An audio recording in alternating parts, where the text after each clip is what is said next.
తెలంగాణ రాష్ట్ర వ్యాప్తంగా ప్రభుత్వ విద్యాలయాల్లో ఒకవైపు మధ్యాహ్న భోజనం వికటించి పలువురు విద్యార్థులు అస్వస్థతకు గురవుతున్నారు. మరొక వైపు అనేక పాఠశాలల్లో విద్యార్థులు ఆత్మహత్యలు చేసుకుంటున్నారనేటువంటి ఆందోళన అధికమైంది.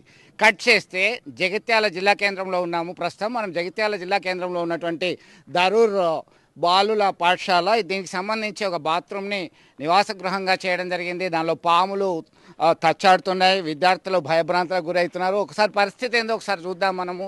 దీనికి సంబంధించి ఇది ఒక క్లాస్ రూమ్గా చేసేసిండ్రు, అనేక మౌలిక వసతుల లేమి కూడా కనబడుతుంది. దీనికి సంబంధించి ఇది ఒకసారి చూద్దాం మనం. ఇది బాత్రూము, దీన్ని మొత్తం ఈ వాష్రూమ్స్ని మరి గదుల కొరత ఆధారంగా చేసుకొని దీన్ని మొత్తం పిల్లల ట్రంక్ పెట్టెలున్నాయి ఇవన్నీ. అంటే ఎంత దయనీయమైన పరిస్థితి ఉంది అంటే తెలంగాణ రాష్ట్రంలో గురుకుల విద్యాలయాల పరిస్థితి. ఇది వాష్రూమ్స్. ఒక్కసారి ఇక్కడ కెమెరా తీసుకోండి. దీనికి సంబంధించి ఇది ఇది ఇది ఒకవైపు మనకి వెలుతురు వస్తున్నది. దీనికి సంబంధించి ఒకసారి చూద్దాం. ఇది మొత్తం మీద ఈ వాష్రూము ఓపెన్గా ఉన్నటువంటి పరిస్థితి. ఒకవైపు కోతులు వస్తున్నాయి. ఇదంతా కూడా ఒక దుర్గంధభరితమైనటువంటి వాతావరణము. ఇక్కడ వాష్రూమ్స్ ఉన్నాయి. వాష్రూమ్ ముందే ఇక్కడ పిల్లలు ఉంటున్నటువంటి పరిస్థితి, దుస్థితి ఇంత అధ్వానమైనటువంటి పరిస్థితి. ఎందుకంటే చాలా ప్రాంతాల్లో ఆధునిక పాఠశాలలు, గురుకుల విద్యాలయాలు ఉన్నాయి. ఎంతమంది ఉంటున్నారు ఇక్కడ? 12 మంది. ఏం పేరు నీ పేరు? ఏం బాబు, ఏం జరుగుతున్నాయి ఇక్కడ? దానిలో వాష్రూమ్లలో ట్రంక్ పెట్టెలు కనబడుతున్నాయి. నీ పేరేంది? ఏ క్లాస్ చదువుతున్నావు? నా పేరు రామచరణ్. ఏంది ప్రాబ్లం? ఏముంది ఇక్కడ ప్రాబ్లం? బాత్రూమ్ కూలుతుంది, పర్వాలేట్ని మొత్తం. స్కూల్ వసతులు మంచిగా లేవు. నీళ్ళు కూడా పట్టుకోవడానికి లేదు. రోజు 8కి వస్తుంది నెల. ఏ క్లాస్ చదువుతున్నావు? 8th. ఏమున్నానా? ఏం పేరు నీ పేరు? నా పేరు వి చరణ్. 8th క్లాస్ చదువుతున్నా. యువరెస్ హాస్టల్ నుంచి మాట్లాడుతున్నాను. ఇక్కడ మాకు కొంచెం ఇబ్బందిగానే ఉన్నది. మాకు ఈ హాస్టల్లో బాగానే సౌకర్యాలు లేవు. మాకు ఇబ్బంది అవుతుంది. గోడలకి వెళ్ళి వర్షాకాలం వస్తే చాలు వర్షం బాగా ఇట్లా కురుస్తుంది. అంటే ఈ ట్రంక్ పెట్టాలనిగా వాష్రూమ్లో పెట్టిర్రు. ఎందుకు అసలు? మేము అవి క్లాస్ నడవంగా ఇబ్బంది అవుతుందని అక్కడ పెట్టుకున్నాం. ఏం నడుతుందన్న? నీ పేరు చెప్పు. ఏం ప్రాబ్లం? నా పేరు ఏ హర్షిత్. నేను 8th క్లాస్ మా నుంచి మాట్లాడుతున్నా. ఈ రూమ్లో బాగా ఫిట్ ఉందని పెట్టెలు బాత్రూంలో పెట్టుకోవడం జరిగింది. పెట్టుకుంటే అందులో ఓన్లీ ఫీవర్ వచ్చిన వాళ్ళు వండుకుంటారు. నైట్ పూట రూమ్లలో వండుకుంటాం. ఓన్లీ హాస్టల్ మంచిగా అన్నీ మంచిగా ఉన్నాయి, కానీ హాస్టల్ వానకాలం తూరుతుంది బాగా. చలికాలం అయితే చలి పెడుతుంది. స్వెటర్లు, సబ్బులు వస్తలేవు, సిద్దర్లు వస్తలేవు. తిండి ఎట్లా ఉన్నది? ఫుడ్ సేఫ్టీ మంచిగా ఉందా? ఫుడ్ అన్ని మంచిగా ఉన్నాయి. ఇక్కడ పాములు కూడా వస్తున్నాయట. పాములు బాగా వస్తున్నాయి. ఒకసారి బాత్రూమ్లో వచ్చింది. బాత్రూమ్లో వస్తే మా సార్ కొట్టిండు. కొన్ని నాగంభావం వచ్చింది, చంపేసారు. బాకి మీదకి వచ్చి పడిగితే కట్టెతో కొడితే వెళ్ళిపోయింది. బాత్రూమ్లలో చెట్లకి పోతున్నాం. బాత్రూమ్ ఊగుతాం, లోపల పోతలేం, మొత్తం చెట్లకి. అందులో బాత్రూంలో ఊగుతాం, బాగా పాములు ఉన్నాయి. భయం అవుతుంది, కొంచెం భయం ఉండు అవుతుంది. మొత్తం మీద ఒక మాకు వేడికి గీజర్ ఇంకా లేదు. మేము కట్టెలు తెచ్చుకొని బయటకు వెళ్ళి కట్టెలు లేవు. మేము 1వ తారీఖు నుంచి మంటలు పెట్టుకుందాం అని కట్టెలు ఆడ జమ చేసుకొని పెట్టుకున్నాం. మేము అది పాంకుశాలు ఇడిచినాయి. అది పాము మొన్న కనబడ్డది. బయట కూకున్నాం, వాసన వస్తుందని కూకుంటే ఇక అక్కడ చెట్టు మీద దుంకి అటు పోయినాకల్లా అప్పుడు కనబడ్డాయి. ఇంకా మన రూమ్లో చంపారు సార్లు. బాగానే దుడ్డుంది. ఇంకా హాస్టల్ మార్పియాలని కోరుతున్నాం. సో ఒకసారి చూద్దాం. మీ ఛాంబర్లో ఇప్పటికే అధికారులు తనిఖీలు చేస్తున్నారు. దీనికి సంబంధించి విద్యార్థుల సంఖ్య తగ్గట్టుగా మౌలిక సదుపాయాలు లేవు. దీనిలో ఒకసారి ఇబ్బందికరమైన పరిస్థితులు ఉన్నటువంటి దృశ్యాలని చూస్తున్నాం. పిల్లలు కొంతమంది ఉన్నారు. ఇప్పుడు ఈ 6th క్లాస్ ఉన్నట్టున్నది. సార్ క్లాస్ చెప్తున్నారు. క్లాస్ స్టార్ట్ అయిందా సార్? మళ్ళీ ఆఫ్టర్ లంచ్. దీనిలో వీళ్ళకి బెంచెస్ కానీ అవి కానీ లేవా నాన్న మీకు? ఇక్కడే కూర్చుంటున్నారు రోజు మీరు? ఎప్పటి నుంచి? ఎస్, ఇది ఇక్కడ స్టోర్ రూమ్ ఉంది. ఒకవైపు బియ్యం ఉంది. నాణ్యత ఉందా లేదా అనేది పక్కన పెడితే ఒకవైపు స్టోర్ రూము, మరొక వైపు పిల్లలకి విద్యా బుద్ధులు నేర్పాల్సినటువంటి టీచర్స్ అక్కడనే కాన్సన్ట్రేట్ చేయాల్సినటువంటి పరిస్థితి. ఈ స్టోర్ రూమ్ ఉంది, దీనికి సంబంధించి బియ్యము గంజు ఇదంతా కూడా ఉంది. దీనికి సహజంగానే ఎలుకలు వస్తున్నాయి, ఇతరత్రా ఉన్నాయి. దీని పక్కనే కిచెన్ ఉంది.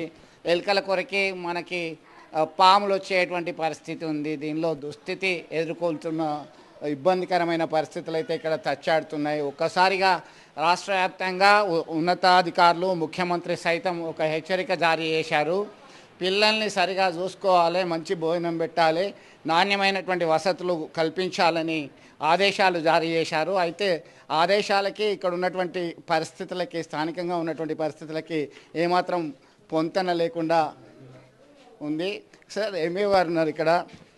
సార్ ఏంటి పరిస్థితి ఇక్కడ, ఎట్లా ఉంది? పిల్లలు పాములు ఉన్నాయి అంటున్నారు, ఆ బాత్రూమ్లలో ట్రంక్ పెట్టెలు ఉన్నాయి, ఎట్లా ఉన్నాయి సార్? అయితే వసతి మాత్రము కొద్దిగా ఇబ్బందిగానే ఉన్నది. కాబట్టి మేము కూడా వసతిని కల్పించాలని కోరుతున్నాము. అక్కడ పాత ఎస్పీ ఆఫీస్ ఉండే, అది ఇవ్వాలని కోరినాము. తర్వాత ఇంకోటి మన గవర్నమెంట్ స్కూల్ ఒకటి ఉన్నది, అది కూడా చూస్తున్నాము. మన కలెక్టర్ గారు ఆదేశించి మేము అది పోవడానికి సిద్ధంగా ఉన్నాము. ఎందుకంటే తెలంగాణ రాష్ట్ర వ్యాప్తంగా దాదాపు 48 మంది మృతి చెందారు. అందులో కొంతమంది ఆత్మహత్య చేసుకున్నారు, ఇంకొంతమంది పాము గుట్టడంతో మృతి చెందారు. అనేక మంది వాంతులు, విరోచనాలు, అస్వస్థతకు గురవుతున్నారు. ప్రస్తుతం ఇక్కడ జగిత్యాల టౌన్లోనే ఇట్లా పరిస్థితి ఉంది. ట్రంక్ పెట్టెలన్నీ కూడా వాష్రూమ్లలో ఉన్నాయి. అంటే వీళ్ళ ఉన్నతాధికార దృష్టికి మీరు తీసుకెళ్ళాము. ప్రతి నెల ఉన్నత దృష్టిలోకి తీసుకెళ్ళాము, అందరికి తెలుసు. కాకపోతే ఈ అకామిడేషన్ దొరకక ఇబ్బంది అవుతుంది. అకామిడేషన్ దొరికిన తర్వాత వెంటనే మేము తొందరగా షిఫ్ట్ చేయడానికి ప్రయత్నం చేస్తాం. అంటే మీకున్న సమాచారం మేరకి అధికారులు ఎప్పటిలోగా ఇవన్నీ కూడా క్లారిటీగా షిఫ్ట్ చేసే అవకాశం ఉందంటున్నారు? ఇప్పుడు కొత్తగా మాకు డిఓ గారు వచ్చారు. ఇప్పుడు డిఓ గారు వచ్చిన తర్వాత మీకు అన్ని విషయాలు సారు క్షుణ్ణంగా చెప్పగలుగుతారు. ఎంతమంది విద్యార్థులు ఉన్నారు సార్ ఇక్కడ? ఇక్కడ 48 మంది విద్యార్థులు ఉన్నారు. కాకపోతే ఇవాళ 36 మంది వచ్చినట్టున్నారు. సరే, ఇప్పటికే ఉన్నతాధికారుల దృష్టికి వీళ్ళు తీసుకెళ్ళామని చెప్తున్నారు. ఉన్నతాధికారుల దృష్టికి తీసుకెళ్ళినప్పటికీ కూడా ఇంకా చర్యలు చేపట్టలేదు. అతి త్వరగా దీన్ని షిఫ్ట్ చేస్తామనేటువంటి ఆలోచన వారు చెప్తున్నారు. ఇవన్నీ కూడా ఉన్నతాధికారులకి, స్థానికంగా ఉన్నటువంటి వాళ్ళందరికీ కూడా విషయం విదితమే. అయినప్పటికీ ఇంకా షిఫ్ట్ చేయాల్సినటువంటి పరిస్థితి ఉన్నప్పటికీ వార్ ఫుడ్ ప్రోగ్రామ్ లాగా తీసుకోవాల్సినటువంటి యాక్షన్ ఇంకా తీసుకోవట్లేదు. తెలంగాణ రాష్ట్ర వ్యాప్తంగా ఉన్నటువంటి పరిస్థితి మనకు అగమ్య గోచరంగా ఉంది. విద్యార్థుల భవితవ్యం ఎలా ఉండబోతుంది, వాళ్ళకి నాణ్యమైనటువంటి విద్య, నాణ్యమైనటువంటి మౌలిక సదుపాయాలు కల్పించాల్సినటువంటి అవసరం ఎంతైనా ఉంది. ఒకవైపు భయభ్రాంతులకు గురైతూ పాము ఎప్పుడొస్తుంది, ఏ విధంగా ఉంటుంది అనేది ఒకవైపు ఆందోళన వ్యక్తం చేస్తున్నారు. మరొక వైపు ఎలుకలు, చిన్న చిన్న క్రిమికీటకాలు అవన్నిటితో సహవాసం చేయాల్సినటువంటి దుస్థితి పిల్లలకి ఉన్నది. ఎందుకంటే విద్యార్థులు పేద మధ్యతరగతి సాధారణ కుటుంబాలకు చెందినటువంటి విద్యార్థులు వచ్చి ఇక్కడ గురుకుల విద్యాలయంలో ఉన్నత విద్యను అభ్యసిద్దాం, ఉన్నతమైనటువంటి చదువులు చదువుకుందాం అనేటువంటి ఉద్దేశంతో ఇక్కడ వెళ్ళి ఉన్నటువంటి పరిస్థితి ఉంటే, మరొక వైపు మౌలిక సదుపాయాలు సరిగా లేక ఈ దుస్థితిలో ఎంతకాలం ఉంటారు, ఎట్లాంటి భవితవ్యం ఉండబోతుంది అగమ్య గోచరంగానే ఉంది. ఇప్పటికైనా క్లారిటీగా ఇది షిఫ్ట్ చేయాలి, ఇమ్మీడియట్గా ఉన్నపలంగా మౌలిక వసతులు కల్పించాల్సినటువంటి అవసరం ఎంతైనా ఉంది. జగిత్యాల జిల్లా కేంద్రంలో దరూర్ క్యాంపులో ఉన్నాము. ఇది ఒక గురుకుల పాఠశాల, దాదాపు 40 మంది ఉన్నారు. ఇప్పటికే హరిత హోటల్కి ఇది అకామిడేషన్ ఇవ్వాలని చెప్పేసి ఆదేశాలు జారీ అయ్యాయి, నోటీస్ కూడా ఇష్యూ అయింది. అయినప్పటికీ ఇక్కడే పురాతనమైన శిథిలావస్థలో ఉన్నటువంటి ఈ భవనంలోనే 46 మంది వరకు విద్యార్థులు ఉన్నారు. పాములు, తేళ్ల మధ్య సహవాసం చేయాల్సినటువంటి దుస్థితి ఉంది. సార్ ఎట్లా చూస్తారు? మనతో మాట్లాడడానికి డిఈఓ ఉన్నారు, జగిత్యాల డిఈఓ ఉన్నారు. డిఓ గారు చెప్పండి, ఎట్లా చూడొచ్చు దీనికి సంబంధించి? ఒకవైపు రాష్ట్ర ముఖ్యమంత్రి రేవంత్ రెడ్డి ఆదేశాలు జారీ చేశారు. నాణ్యమైనటువంటి విద్య విషయంలో ఒక ఆందోళనకరమైనటువంటి పరిస్థితి నెలకొంది. మౌలిక వసతులు కల్పించడంలో ఎట్లాంటి చర్యలు తీసుకోవడానికి మీరు సిద్ధంగా ఉన్నారు? యాక్చువల్గా ఏంటంటే ఈ బిల్డింగ్ షిఫ్ట్ చేయడానికి ఆల్రెడీ 3 మెన్ కమిటీ వేయడం జరిగింది. ఆ కమిటీలో గౌరవ అడిషనల్ కలెక్టర్ వాళ్ళు కూడా ఉన్నారు. ఆ కమిటీ ద్వారా కొత్త బిల్డింగ్ రెంట్ కోసం చూద్దాం అనుకున్నాము. ఆ క్రమంలో తర్వాత ఆదేశాలు ఏదైతే ఉందో రెంట్ ఫ్రీ బిల్డింగ్స్ చూడమని ఆదేశాలు రావడం వల్ల ఆ ప్రక్రియ ఆగింది. నేను 2 రోజులైంది జాయిన్ అయ్యి. తప్పకుండా దీని మీద షిఫ్టింగ్ కోసం చర్యలు తీసుకుంటాం. గౌరవ కలెక్టర్ గారి ఆదేశాల అనుగుణంగా వాళ్ళ సార్ నోటీసులోకి పెట్టిన తర్వాత సార్ ఎట్లా ఆదేశించుతారో దాని ప్రకారంగా తప్పకుండా చర్యలు తీసుకోవడానికి ముందుకెళ్తాం. ఎందుకంటే వాష్రూమ్లో ట్రంక్ పెట్టెలు ఉన్నాయి, మౌలిక వసతులు సరిగా లేవు, పిల్లలు సైతం ఒక ఇబ్బందికరమైన పరిస్థితి ఎదుర్కొంటున్నారు, ఎవరో ఒకరు ఉండాల్సినటువంటి పరిస్థితి. గత 7 సంవత్సరాల నుంచి ఇది ఫంక్షనింగ్ అవుతుందని చెప్తున్నారు పిల్లలు. ఇది ఇప్పుడు చూస్తే ఏంటంటే అకామిడేషన్ కొంచెం ఇరుక్కునే ఉన్నది. అప్పటి నుంచి ఆల్రెడీ ఇక్కడే ఫంక్షనింగ్ అయింది యాక్చువల్గా 7 years నుంచి. దీనికి మనం అనుగుణంగా తప్పకుండా మార్చే విధంగా ప్రయత్నం చేస్తాం. అదే సేమ్ ఏదైతే రిపోర్ట్ ఉందో కలెక్టర్ గారికి నోటీసులోకి పెట్టి చర్యలు తీసుకోవడానికి ముందుకెళ్తాం తొందరగా సాధ్యం.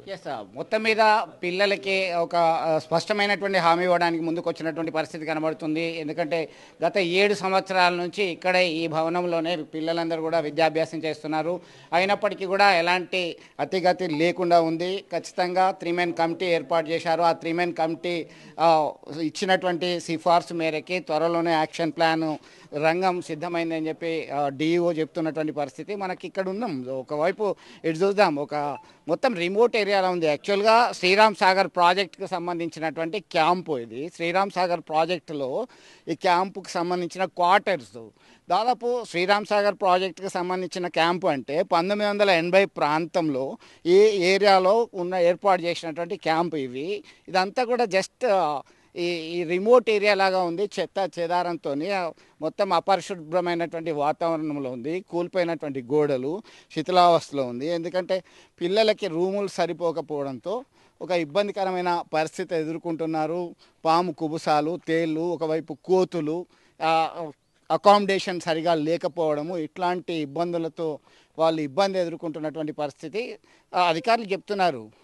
7 సంవత్సరాల నుంచి ఇట్లాంటి పరిస్థితిని ఎదుర్కొంటున్నారు. త్వరలోనే వీళ్ళకి రెంట్ ఫ్రీ అకామిడేషన్కి షిఫ్ట్ చేయడానికి అన్ని చర్యలు తీసుకుంటున్నాము. ఉన్నతాధికారులు, జిల్లా కలెక్టరు, విద్యాశాఖ అధికారి అందరు కలిసి రిపోర్ట్ కూడా ఇవ్వడం జరిగింది ఉన్నత అధికారులకి. మేము ఇప్పటికే అప్పీల్ పెట్టుకున్నాం, త్వరలోనే షిఫ్ట్ చేస్తామంటున్నారు. సాధ్యమైనంత వరకు తొందరగా షిఫ్ట్ చేస్తేనే ఏ ఒక్క విద్యార్థి నష్టపోకుండా, ఎలాంటి హాని కలగకుండా ఉండేలా చూడాల్సినటువంటి బాధ్యత ఉంది అని పేరెంట్స్ సైతం కోరుతున్నటువంటి పరిస్థితి. యాజ్ సూన్ యాజ్ పాసిబుల్ దీన్ని షిఫ్ట్ చేయాల్సినటువంటి అవసరం ఇమ్మీడియట్గా ఉంది అని చెప్పొచ్చు. వీడియో జర్నలిస్ట్ సుమంత్తో కలిసి చంద్రశేఖర్, RTV, జగిత్యాల ధరూర్ క్యాంప్. మరిన్ని వీడియోస్ కోసం ఛానల్ ని సబ్స్క్రైబ్ చేయండి. లేటెస్ట్ అప్డేట్స్ కోసం వాట్సాప్ ఛానల్ ని ఫాలో చేయండి.